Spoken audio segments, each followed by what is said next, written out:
এখন বেলার করে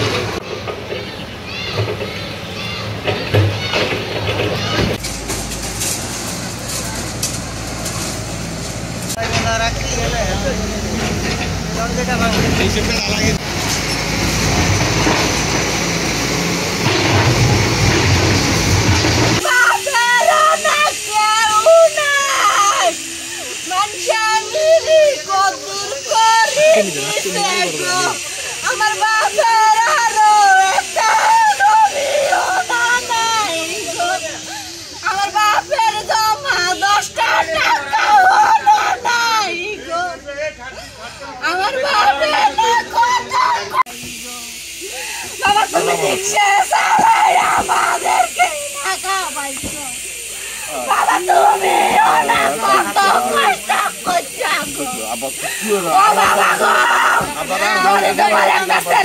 অসহায় আমরা আর কোন জায়গা জমি কিচ্ছু নাই আমরা জমি এক করার মধ্যে বসবাস করি আর কোনো জায়গা নাই আপনারা যদি না করে সাহায্য করেন আর কোনো বাজার পথ নাই আমার 3টা মেয়ে একটা ছেলে নাই আমার স্বামী বেকার মানুষের তরি কুলাই খাই আমি স্যার আমি মানুষের তরি কুলাই খাই আমার কেউ নাই এই দেশের মানুষরা জিজ্ঞাসা করেন আমার কিচ্ছু নাই আমি এক করার মধ্যে রাস্তার কোলে হয়ে রয়েছি আমারও সাহায্য করেন আপনারা সরকারি কত ঘর বাড়ি করে দেয় আমি সরকারি কিছু পাই নাই আমি সরকারি কোনো কিছু পাই নাই স্যার আমি 3টা মেয়ের লই কোথায় যাব কোন জায়গায় যাব কোন আশ্রয় পাবো স্যার আমার থাকার জায়গা নাই আমি এক করার মধ্যে বসবাস করি আপনারা আমার দয়া করেন সরকারে কত জায়গা জমি দেয় কত ঘর বাড়ি করে দেয় আমি সরকারের কোনো কিছু পাই না স্যার কোনো কিছু পাই না আমি অসহায় আমারও সাহায্য করেন আপনারা আমার এখন ভাঙি চুরি লই যাইও আমারও সাহায্য করার ব্যবস্থা করেন কোনো জায়গা দিয়ে আমারও সাহায্য করি ব্যবস্থা করে দেন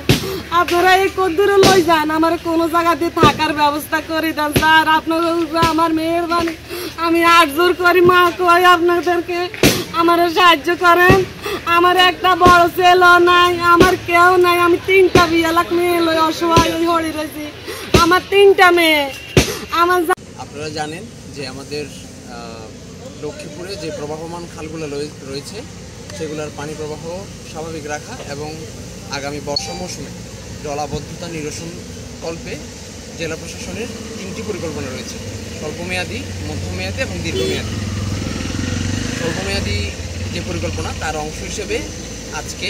বাঙাখা ইউনিয়নের এই ছাগলছিড়া মোড়ে